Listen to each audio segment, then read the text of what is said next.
KPBS On Demand is supported by the Jacobs and Cushman San Diego Food Bank, providing food to San Diegans in need this holiday season. You can help the food bank's mission to feed children, seniors, and families throughout San Diego County. To learn more about ways to help and volunteer, visit SanDiegoFoodBank.org. I killed Dietrichson. Me, Walter Neff. Insurance salesman. 35 years old, unmarried, no visible scars. Until a while ago, that is. Yes, I killed him. I killed him for money, for a woman. And I didn't get the money, and I didn't get the woman. Yep, that pretty much sums up film noir. And we're going to travel into that shadowy, treachery-laden terrain for the month of Noirvember. Welcome back to listener-supported KPBS Cinema Junkie. I'm Beth Accomando. Femme fatales, private dicks, wooden kimonos. Welcome to the world of film noir. The term was coined by French film critics to describe a style of cinema rooted in hard-boiled crime fiction of the 1940s. It revealed a cynicism that challenged audiences with something new. A world where women used sex to get what they wanted, where betrayal and deceit were to be expected, and murder was a given. Classic noir is usually defined as films made between 1941 and the late 1950s. The term literally means black film, and the darkness comes not just from the visual look, but also from the dark motives of the characters. I need to take one quick break before talking with Eddie Muller, host of TCM's Noir Alley and the founder and president of the Film Noir Foundation. He's just revised and expanded his book, Dark City, The Lost World of Film Noir, and we'll be discussing that, as well as all things noir, right after this break. Oh, yeah, I'm looking for a good mystery on something off the beaten track, like the Maltese Falcon. Oh, that was a fascinating story. But here's one that has everything the Falcon had and more. It's Raymond Chandler's latest bestseller, The Big Sleep. And what a picture that'll make. Mind if I look at it? Sometimes I wonder what strange fate brought me out of the storm to that house that stood alone in the shadows. As I probed into its mysteries, every clue told me a different story. But each had the same ending. Murder. KPBS On Demand is supported by Republic Services, providing recycling and waste solutions in San Diego for decades. Californians will soon be required to recycle organic waste. Republic Services will divert those organics away from landfills back into the community for composting use. Learn more at republicservices.com/San Diego County, CA. Welcome back. I'm thrilled to have Eddie Muller, host of TCM's Noir Alley, back on the podcast. Eddie is known as the czar of noir. So to start our discussion, I asked him to define noir and what he thinks a film needs to have to be classified as one. Well, this is the $64 million question, adjusted for inflation. They are crime movies from the mid-20th century. By and large, that's what they are. But they're very unique because they have a vision and a style and a language that is indicative of that era. And they came out of an organic artistic movement that existed for no reason other than the artists wanted to do it. There was no real economic reason for it. The films weren't like colossal money makers. I mean, if you go back and look, there's no noir film that was like the most popular film of the year in 1946 or 47. There were hits like The Postman Always Rings Twice and Gilda. Didn't you hear about me, Gabe? If I'd been a ranch, they would have named me the Bar Nothing. There never was a woman like Gilda. It was a movement. They made money. They were made cheaply, relatively, but they have stood the test of time. So by and large, we're talking about crime movies, but obviously we'll go beyond that and discuss, why they were unique and not like crime movies of an earlier era or a later era necessarily. But for me, Beth, the key to what made noir so unique and special and a bit subversive in Hollywood of that era was that it was the first time that the people who were doing the wrong thing were the protagonists of the films. Right? In Double Indemnity, it's Fred MacMurray and Barbara Stanwyck. I can't stand it anymore. What if they do hang me? They're not going to hang you, baby. It's better than going on this way. They're not going to hang you. Because you're going to do it and I'm going to help you.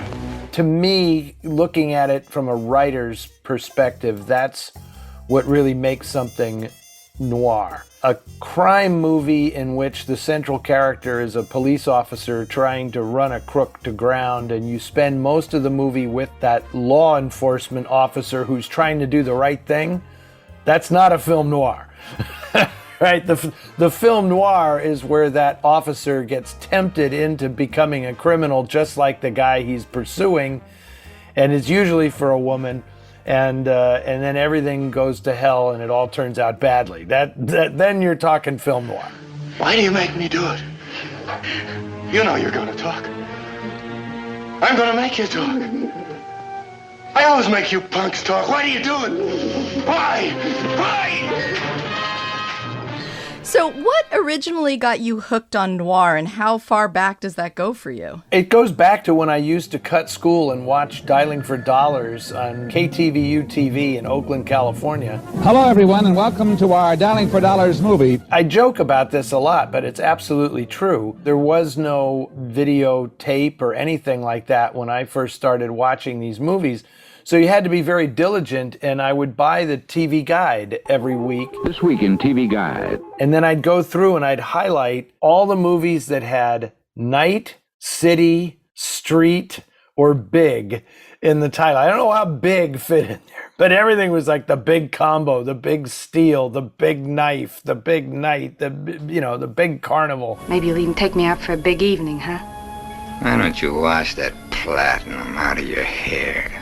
Those all turned out to be pretty noirish. So that was it. I was just like this nocturnal beast, that I loved movies set at night in the big city, and that was just my thing. Well, I think for me, the thing that always appealed to me about noir is how contemporary they still feel. And part of that, to me, is that they were willing to look at the dark side of things and the moral ambiguity and not try to be tapping into the particular mores of that time. Because when you're promoting something that's popular in the 1930s as a political or social point of view, it tends to get dated. But if you're looking at the darker side of people who are making bad choices and going against the status quo or the, whatever's considered right or moral. You know I can't tell you his name. It ain't ethical. Yeah, sure. You and me both. We're up to our ears in ethics. Those films really tend to stay fresh and contemporary, and that's one of the things I really love about noir. Well, in many ways, that film noir movement is where America, at least in terms of popular entertainment, it's where America sort of lost its innocence. We had won the war, so we knew we were the good guys, but then we started exploring what really happened here that caused the Great Depression, and what, and now that America had come out on the winning side, artists were liberated to kind of question things at home that they couldn't do during the Depression or during World War II because you weren't doing your part to, boost morale and all that. So it was very timely in that regard. And yeah, I completely agree with you that the film, more than a lot of other types of movies made in Hollywood, noir has sort of retained its bite. Although we should discuss a very odd aspect of all of this is, as you pointed out, these were contemporary films in the time they were made, right? We look at them now, and sometimes people can get a little confused thinking they're watching a period piece. They have to remember that these were not period pieces when they were made. They were the contemporary thrillers and crime movies of their day. The way we look at something today is indicative of our time. That's what these films were for their era. And it's just important to remember that. And you can see all the factors that kind of lead into making, why noir happened when it did. And you wrote a book on noir it was first published in 1998 called Dark City. And I can't remember if this is the first line in it in the introduction or in the beginning of the book, but you say film noirs were distress flares launched into America's movie screens by artists working the night shift at the Dream Factory. And that seems to sum it up fairly well. Thank you. But that's kind of what it was. You know, I always think of it as the flip side of the Hollywood myth. You know, everybody was familiar with Hollywood movies at that time, you know, trying to sell reassurance, and people sometimes found them corny because everything had to turn out happily ever after in the end, and, you know, send them home happy. Well, goodbye, everybody. Don't worry about me. I might have gotten in a lot of complications in my life, but that was when I was just practically a kid. Now I see everything much clearer now, and I'm never going to make any more mistakes. And noir did just the opposite. It sent him home with a lot of doubt and angst and fear that things are not going to turn out well, and that maybe the system doesn't work quite as well as you think it does. And that's what these artists were doing. And to me, it's endlessly fascinating because, like I said at the top, nobody was asking them to do this. It just emerged organically. And all the different crafts and artists got involved. I mean, from the writers to the directors to the cinematographers to the art directors, and especially the actors, because none of this would have happened if the actors didn't sort of lead the way, because that's who people are paying money to see, right? I don't mind if you don't like my manners. I don't like them myself. They're pretty bad. I grieve over them long winter evenings, and I don't mind you ritzing me or drinking your lunch out of a bottle. But don't waste your time trying to cross-examine me. People don't talk to me like that. You know, Humphrey Bogart, you cannot overstate his importance to the film noir movement because he made that sort of cynical anti-hero so popular and so attractive to the American public.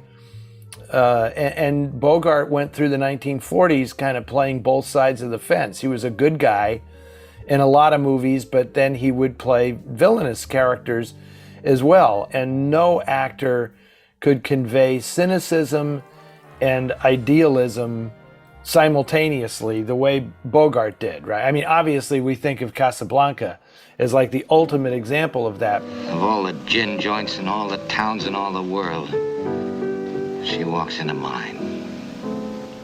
But that's a character he played a lot. That kind of became his stock and trade, you know? And he wasn't afraid to you know, like Fred C. Dobbs in The Treasure of Sierra Madre, it has kind of a noir heart, but I wouldn't call it a film noir necessarily. All right, to make it clear to a dumbhead like you, we take all his goods and go straight up north, leave the old jackass flat. You aren't serious, are you? You don't really mean what you're saying. Fred C. Dobbs don't say nothing he don't mean. That's a fairly despicable character that he was courageous enough to play once he was a big star.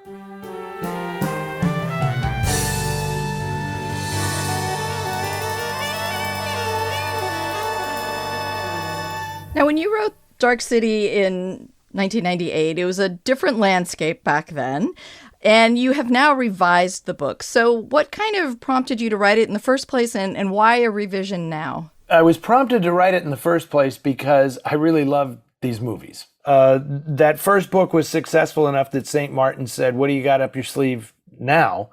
And I said, "I want to do a book about film noir." And I felt that most of the books that I had read on the subject were very, very academic. Some were quite good, like Foster Hirsch's book, The Dark Side of the Screen. So I wanted to write about these movies in a different kind of a way. And there was a book that I had read by Jeffrey O'Brien called The Phantom Empire that was a very heady book about cinema, about the history of movies. But I loved that he took a totally different approach to writing about films. And so I said, that's what I want to do.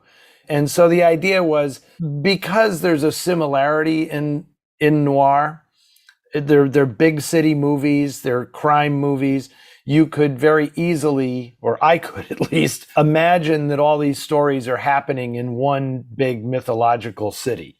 And that's Dark City, right? And so I created a metropolis in which I could discuss all of these movies. And then what prompted the revision now? Is it, were you just re-inspired to go back and visit these films again? Well, several things. The success of the first book led to my being invited to program film festivals and things sort of based on the book. And that whole notion of it being the lost world of film noir had kind of a double meaning, because not only did it speak to the alienation that you find in the films themselves. But in some cases, I was doing this archaeology, which I now call noirchaeology, and I felt like, some of these movies might never be seen again, because I was watching them on, videotapes that I got from people that I didn't even know across the country who said, oh yeah, I recorded this one time off television 20 years ago. And that was my only source for watching some of these movies. So I really thought the first time around that I was writing about films that nobody was going to see again. And then when I was asked to program festivals, I'd say, let's see if this movie still exists.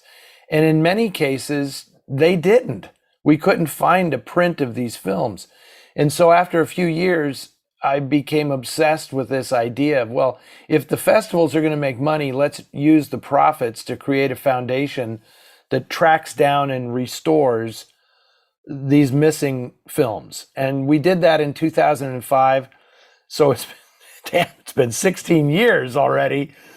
But I'm proud to say, that we've either restored or preserved over 30 movies in that time. And the revised edition of my book, I was able to incorporate a number of those films that I had to leave out of the first edition because I couldn't see the movie. I couldn't find Too Late for Tears or Woman on the Run or Cry Danger or Trapped or The Man Who Cheated Himself. They told me the woman I wanted was no good for me.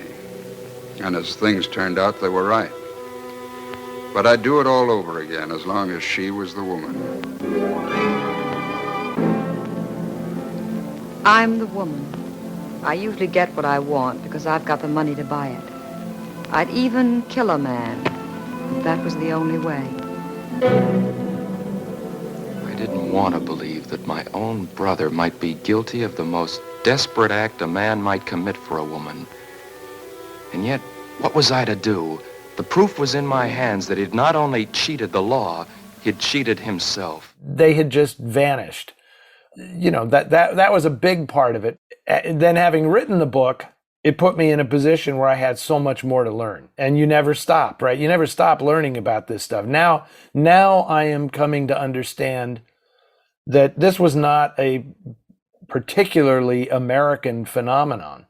These movies were being made all over the world. America was inspiring a lot of it, but there was a cross-pollination that happened. And so you learn this, and now I'm fascinated by hunting down noir films that look and feel just like the noir films we know from Hollywood, but they're from South America, or they're from Japan, or India even.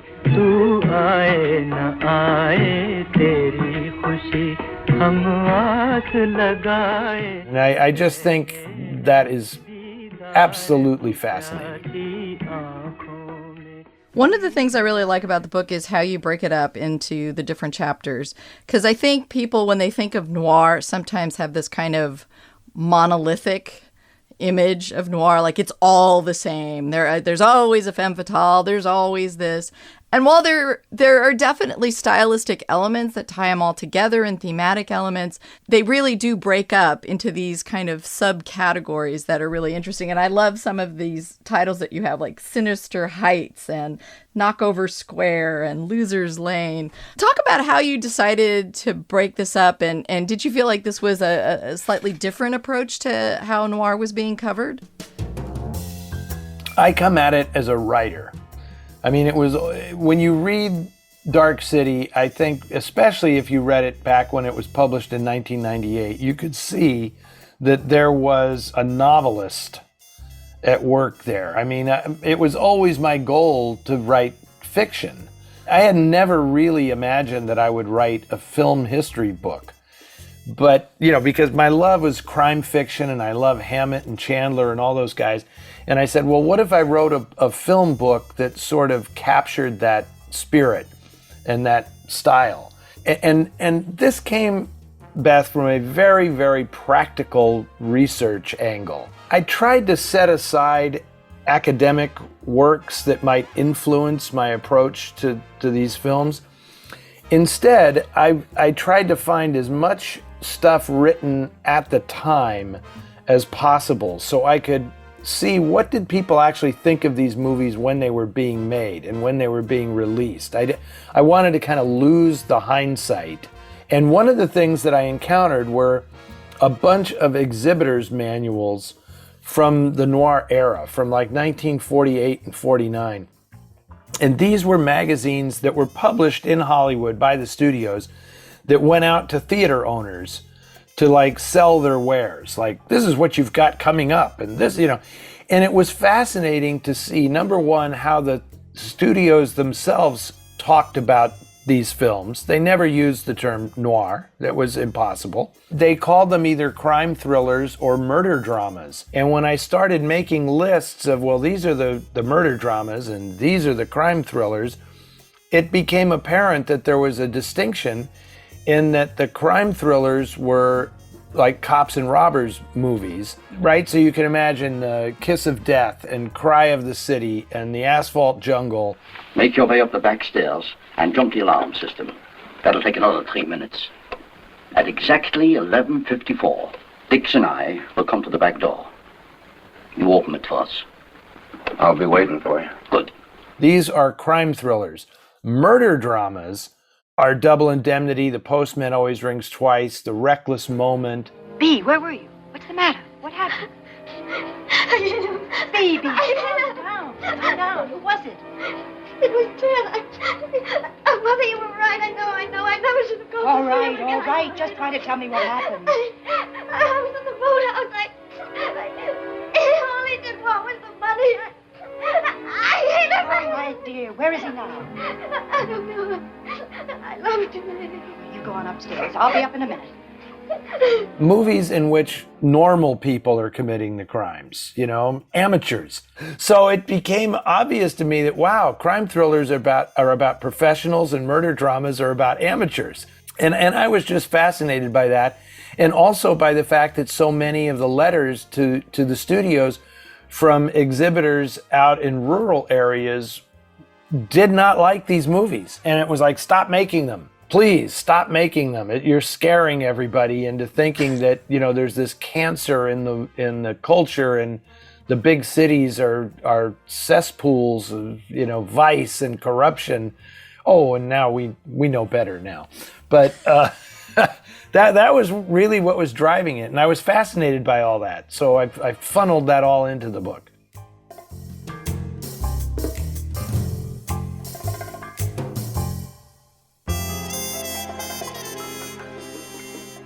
I need to take one last break, and then I'll be back with Eddie Muller to continue our discussion of film noir with a look at his chapter called Sinister Heights, featuring actor John Garfield. According to Felix, I'm supposed to introduce myself. Mickey Borden. I guess you're Aunt something or other. Etta. Yep. Name fits right in with those curtains in that hob. Domestic. KPBS On Demand is supported by Illumina, a global leader in DNA sequencing, helping clinicians and researchers all over the world understand the genetics of disease to make personalized medicine a reality. From genetic testing to developing new vaccines to help protect people around the globe, Illumina DNA sequencing is impacting the future of healthcare. Discover more about the power of the genome by visiting illumina.com/KPBS.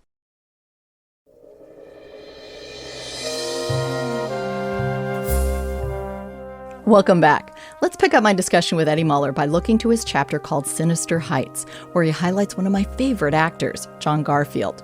My dad introduced me to Garfield in the film Four Daughters. I was fascinated by him because he wasn't your typical Hollywood star. He had this gruff cynicism combined with charisma and sex appeal. Rug on the floor, smell of cooking from the kitchen, piano, and flowers. It's homes like these that are the backbone of the nation. Where's the spinning wheel? I think he tends to get overlooked because he's such an important figure in Hollywood history, and the fact that he was like the Pied Piper that led the whole group theater crowd to Hollywood from New York, and he was a New York kid, a street kid, and he was so identifiably Jewish to the Jewish audience. You know, he was as Jewish as Jimmy Cagney was Irish to America at that time, you know? And that was really important. And when he did The Postman Always Rings Twice, the fact that a street kid like that, a Jewish street kid like that, would be having an affair with like the ultimate chicks of all time, you know, Lana Turner. You can't top that. You drop this? So that's an undercurrent in all of that I think was really, really strong at the time. I don't know how people watching the film today would read that, but I can guarantee you that it was duly noted at the time. Well, I just remember, you know, I was probably like in elementary school or maybe junior high and seeing Four Daughters. And I just remember, you know, there's Priscilla Lane plays this beautiful, charming, very suburban kind of character. And I forgot if it was her aunt or her mother, but I remember she serves tea. Well, you needn't look so noble. Tea is only a little hot water. And I just remember thinking, like, this isn't the kind of thing I normally see. And I remember in Body and Soul, too, at the end, you know, it's that line, like, you know, you're going to kill me? Everybody dies. What an attitude. Everybody dies. Yeah, fantastic. Obviously, I included him in the book, not just because of his artistic achievements and what that all meant in Hollywood, but, you know, he had a tragic story. And you know, if you read the book, you know that I kind of choose to focus on certain people because they did have backgrounds or life stories that sort of could have been a film noir themselves, you know. And Garfield's persecution by the House Un-American Activities Committee and the fact that he died at only 39 years of age, you know, it's just such a sad story, and how much he meant to so many people and how many people he, you know, gave a start to in the business and how artistically ambitious he was. Because, you know, these days it's not uncommon for actors when they get popular to just, you know, start their production company and dive right in and, you know, but it's much more prevalent today because Hollywood is not as centralized as it used to be.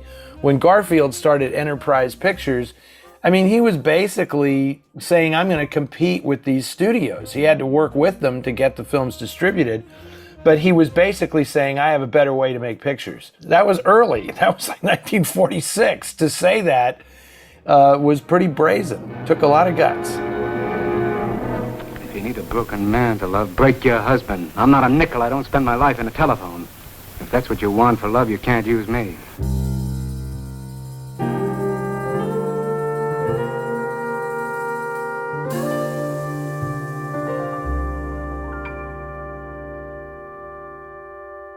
One of your other chapters has a lovely description here. This is Hate Street, the Randy region of ruined relationships. And I like the way you highlight somebody that's very iconic, Joan Crawford, but you give her a little different spin because you call her the actress as auteur. What if I do want them to amount to something? I'll do anything for those kids. Do you understand anything? Yeah? Well, you can't do their crying for them. I'll do that, too. I'll never do any crying if I can help it. Never overlook the fact that it is the performers that the public pays to see, right? And so much film scholarship, rightly, focuses on the directors to the exclusion of writers and performers. And, you know, as Francois Truffaut said, it's about actors. I mean, that's what the audience wants to see. They want to see these people. And Joan Crawford, to me, is such a fascinating character. And I did feel a little bit like I want to reclaim her. You know, she became such a campy icon. Don't you go in that room! Joan Crawford in a shattering screen portrayal. A frantic woman pressured by straitjacket tension. Leave me alone! And then after Mommy Dearest, you know, the die was cast. No more hangers! And it was like, well, you know, I'm going to do what I can to sort of suggest to, you know, younger people that before you laugh at Joan Crawford's later movies,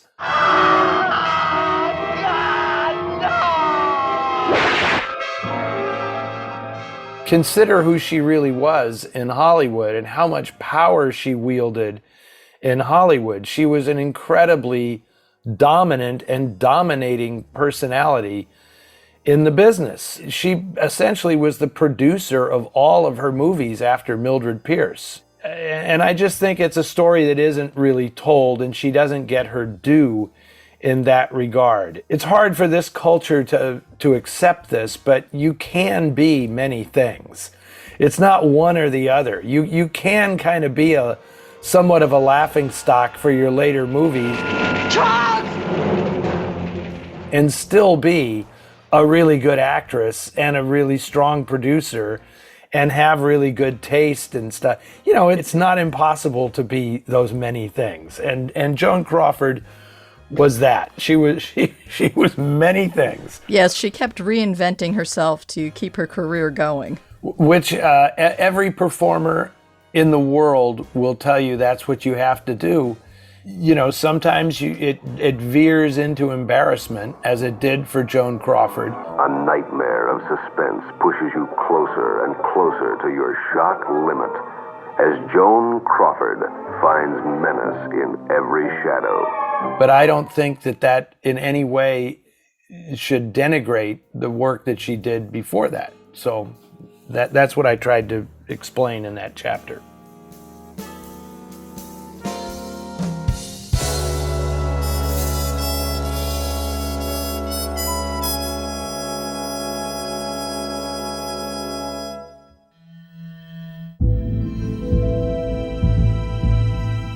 I want to highlight one more chapter before we talk about some films specifically, but Psych Ward was interesting because although I have seen a lot of those films, I never consciously kind of thought of this category of noir in which the characters had these kind of that these characters were veterans that were vexed with problems. And I liked the way you highlighted that because it did give it made me look at the noir films that I'd seen in kind of a fresh way.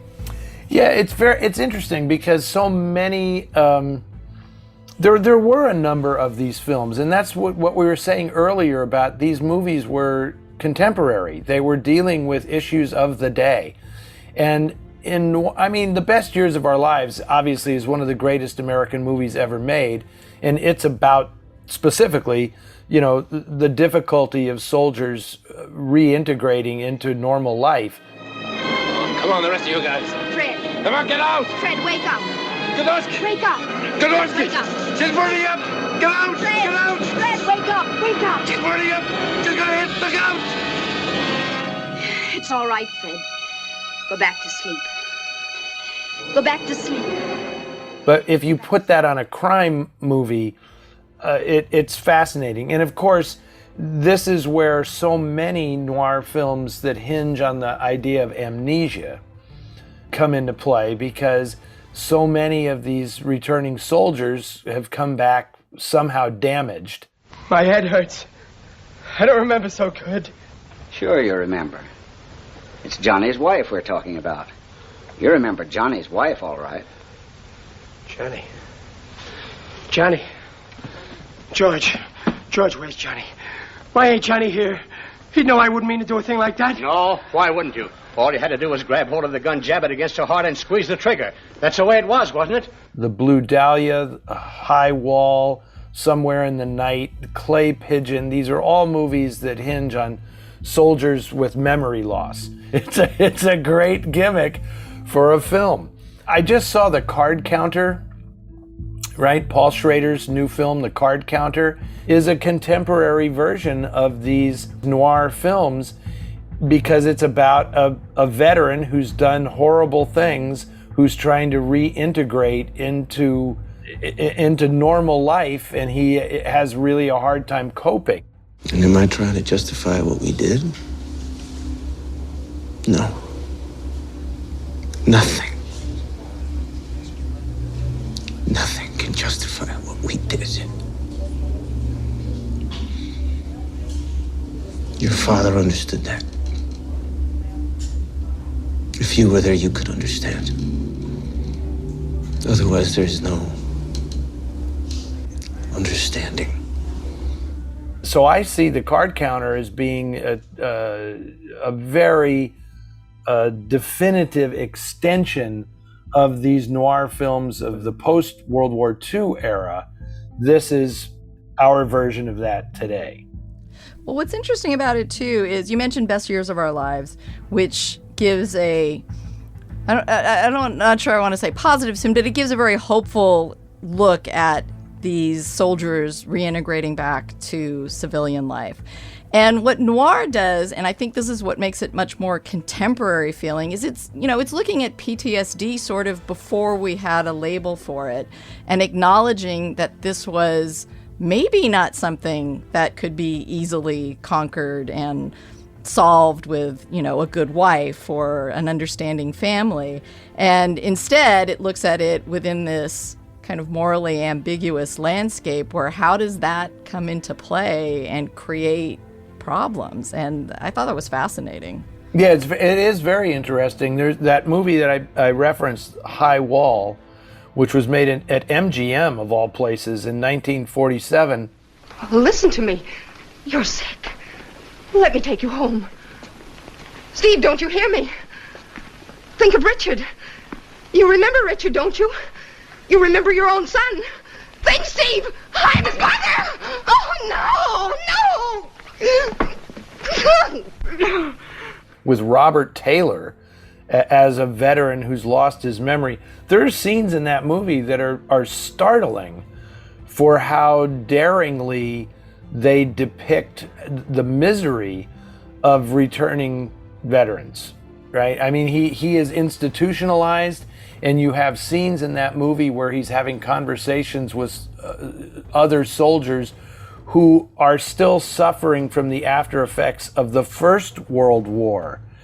And their brains just don't function right. And that was very daring to put that on screen 1 year after the war ended, the Second World War ended. It wasn't something that America was necessarily ready to deal with. Or a picture like Kansas City Confidential, where, John Payne is an ex-con, and the cops are surprised to find out that he was, Pretty good soldier, too. Bronze Star, Purple Heart. Try and buy a cup of coffee with him. Which was not the kind of attitude that you had in Hollywood before the noir movement. I want to move on to the films that you've added to this revised edition, because this kind of brings together a lot of what you do. So you were able to add some films because your Noir Foundation, which really focuses a lot on preserving noir for a new generation and for, past generations to enjoy too. And you were able to find a few of these lost films and now include them in the book. And one of my favorites of the ones you listed is Too Late for Tears. Oh my God, when I saw that was just such a wild ride. And Lisbeth Scott and Dan Duryea, and I think it has one of my favorite noir lines, which is, "What do I call you besides stupid?" Yeah, that's a pretty great one, And Dan Duryea has a few good lines, Don't ever change, Tiger. I don't think I'd like you with a heart. I don't think I'd like you if you had a heart, And it's interesting because when I was doing the book, the first version of the book, I was talking to a friend of mine who had just opened a theater in Northern California, and this is the first time I ever met him. And I said, I'm working on this project. And he said, my favorite film noir is Too Late for Tears.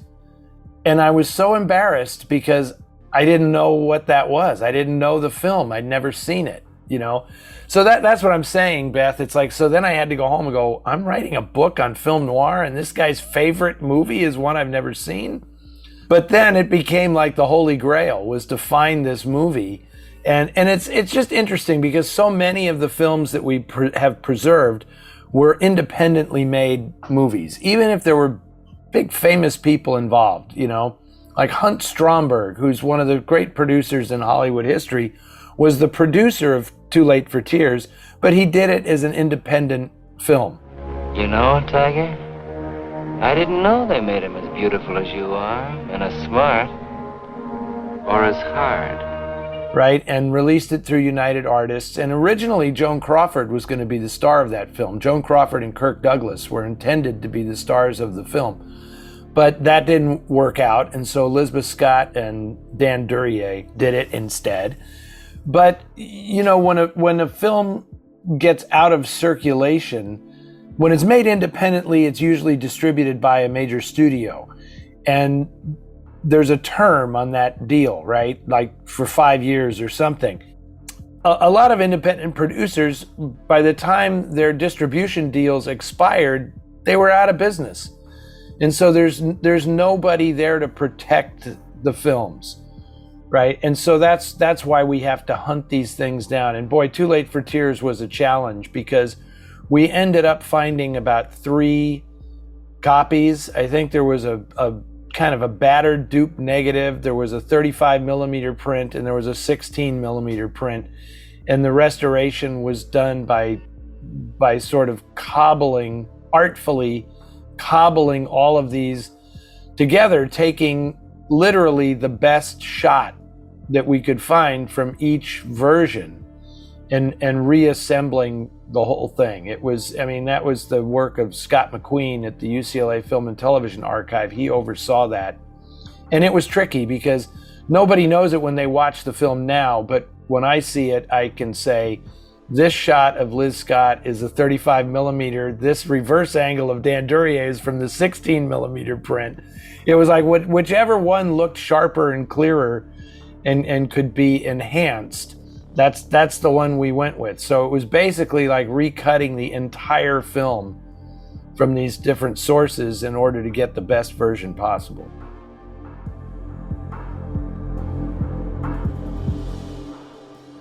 And one of the other films you mentioned is one I haven't seen, but I looked up, I found a trailer, or I think it was just a clip actually, but one called The Guilty, which I'm really looking forward to uncovering because it has a really good writer, Cornell Woolrich, who wrote the source material for a lot of noir. But the scene I found was this morgue scene where the cop graphically describes the murder of this woman. Now listen to this. Dixon pulled down the flap. He tried to jam her body down into the chute head first. Well, she was still alive. He wedged her in there and broke her neck. But the chute wasn't wide enough, so he pulled her out again. See those marks on her forehead? Those aren't bruises, that's brown paint from the side of the chute. Cut it out, will you? He finally dragged her out and then hauled her on up to the roof where he found a barrel. So he put her in the barrel and covered her over with the gravel he'd emptied out. And even by today's standard, I thought that was a pretty brutal and jolting scene to include in a film, and to imagine that from like more than 50 years ago. It is pretty shocking. You know, every time I've shown that film to an audience, they get a little queasy. That's Regis Toomey is the cop telling Don Castle how this woman was murdered. And it's actually, that scene doesn't actually it seems like it's taking place in a morgue, but it's actually, he's revisiting the scene of the crime, which is an incinerator chute in an apartment building. And he's describing how the body was shoved into this incinerator. And it, as you say, Beth, it is, it's a little gruesome. But that's a really good film. And that's an example of like what I've been so happy that we've been able to accomplish is, you know, that was an independently made film. One of the, very first films produced by Jack Rather. And it's a really good adaptation of a Cornell Woolrich story. It's a B film and it's really grungy, and it captures that Woolrich flavor perfectly. And we're going to be putting it out on Blu-ray next year, and it'll be on Noir Alley next year as well. So we have that to look forward to. Well, yay. Looking forward to that. Well, one film that you did show on Noir Alley was Trapped, which you've now included in the book. This isn't exactly a social call. But you are glad to see me, aren't you, Trent? That all depends. On what? On how good a partner you've been to me. I've been doing time for the two of us, remember? I gave you a chance to grow a sweet bankroll for us. Where's my share? This is, again, that point of which the behind the scenes kind of intersects with what's going on screen, because you talked about one of the producers who was one of the 7 Little Foys. Oh, yeah, right, Brian. Working with gangsters to like finance movies, which again has this really interesting kind of like noir was on screen and maybe a little bit behind the scenes for some of these. I have always been fascinated by that. Yes, Brian Foy worked closely with Johnny Rosselli, who was a major player in the New York mob. He was like one of the only survivors to come out of the initial foray of the New York mob into Hollywood in the late 30s and early 40s. But Rosselli, was just kind of he was just a player. I mean, he was like the cartoon version of a Playboy gangster. Well, I could talk to you about noir for hours, but we don't have the time. And so I want to encourage people to get the revised version of Dark City, and then they can always find you on TCM on Noir Alley. Yes, Noir Alley, Saturday nights, Sunday mornings. And it's very exciting. I'm just now putting together the schedule for next year, and it's great fun. And I so appreciate the fact that TCM gives me so much latitude to just choose the films that I want to show and say the things that I want to say about them. I'm just very grateful to the network and also, to the fans who have made the show so popular. I mean, I get such wonderful responses from people. It's just great. So movies are doing what they're supposed to do. They're actually bringing people together. I get all kinds of letters from people who say, I watched this with my mother or my father, and they tell stories about their childhood watching movies and things, and I can't tell you, Beth, how great that makes me feel to see that these movies about corruption and alienation and people murdering each other bring families together. I love that. Well, they definitely brought me and my dad together, I will tell you that.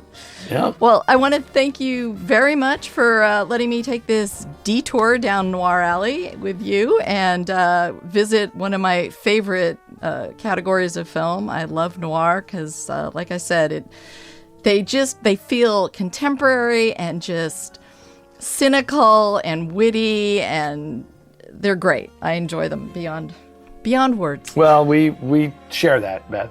And I want to thank you. You are doing a great job keeping all this alive. I'm well aware of the work that you are doing down there in San Diego, and it's terrific. And I hope to be back in your neighborhood one of these days, and we'll put on a show. Well, that wraps up another edition of KPBS listener-supported Cinema Junkie. Noirvember continues as I speak with Nora Fiore, the nitrate diva, about noir dames. I wonder if I know what you mean. I wonder if you wonder. We'll discuss some classic femme fatales, but also look beyond those lethal ladies to explore other noteworthy females, such as the lady sleuth, the glamorous victim, and the self-rescuing damsel. Discover the delicious diversity of noir dames on the next edition of Cinema Junkie. Remember to check out Cinema Junkie's companion videos from the Geeky Gourmet, because I'll show you how to make some noir desserts in glorious black and white, and how to serve up the perfect crime scene. You can find the videos and more podcasts at kpbs.org/cinemajunkie. I'd like to acknowledge the talented team that makes Cinema Junkie happen. Podcast coordinator Kinsey Moreland, technical director Rebecca Chacon, and director of sound design Emily Jankowski. Till our next Film Fix, I'm Beth Accomando, your resident Cinema Junkie.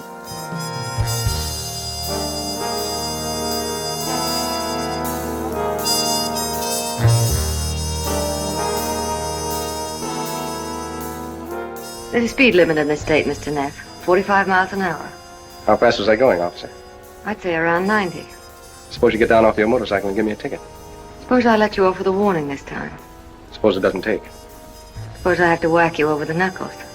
Suppose I bust out crying and put my head on your shoulder. Suppose you try putting it on my husband's shoulder. That tears it.